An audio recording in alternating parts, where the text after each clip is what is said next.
Bien, ahora les voy a explicar la página 100 del libro de texto de octavo grado. Y lo que me está diciendo aquí es que identifique los pares de ángulos alternos internos y alternos externos y determina sus respectivas medidas. Bueno, en primer lugar, vamos a ver cuánto mide cada uno de los ángulos. Por ejemplo, si el ángulo A mide 125 grados, el C también va a medir 125 grados. ¿Por qué? Por ser opuesto. Y el ángulo B, ¿cuánto valdría? Bueno, recordando que aquí se me forma un medio círculo, entonces serían 180 grados. Recordemos que el círculo completo tiene 360 grados, entonces si a 180 le restamos 125, me va a dar 55. Por lo tanto, este ángulo mide 55 grados. 55 grados. Si el ángulo B mide 55, el D va a valer también 55 por ser opuesto. Entonces, vamos a decir que este mide 55 grados también. ¿Sí? Ahora bien, aquí ustedes lo van a hacer mejor en su cuaderno.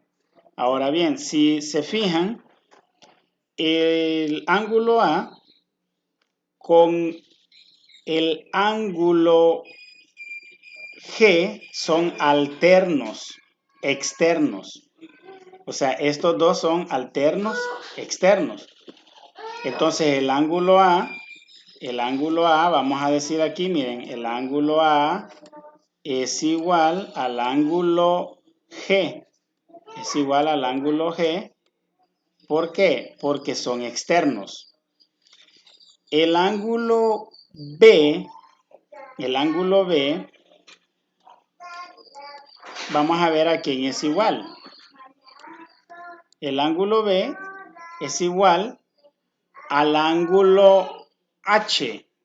¿Por qué? Por ser ángulos alternos externos. Si ustedes se fijan, aquí está la recta, este queda a un lado y el H queda al otro. Entonces, vamos a decir que el ángulo B es igual al ángulo H por ser alternos externos. Muy bien.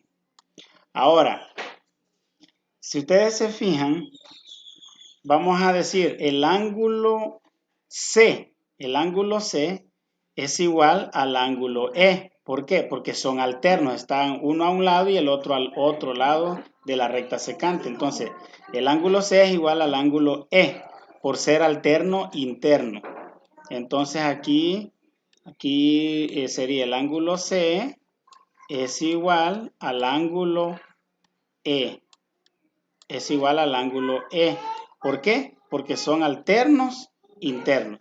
Y por lógica el ángulo D va a ser igual al ángulo F por ser alterno interno. Entonces aquí sería el ángulo D sería igual al ángulo F. Al ángulo F. Muy bien. Entonces aquí estos son alternos internos y estos son los alternos externos. Aquí lo que me pregunta que identifique cuáles son las rectas paralelas. Entonces tenemos tres rectas y una secante. Si ustedes se fijan, si este mide 85, ¿cuánto va a valer el complemento? Es decir, sería de aquí hasta aquí.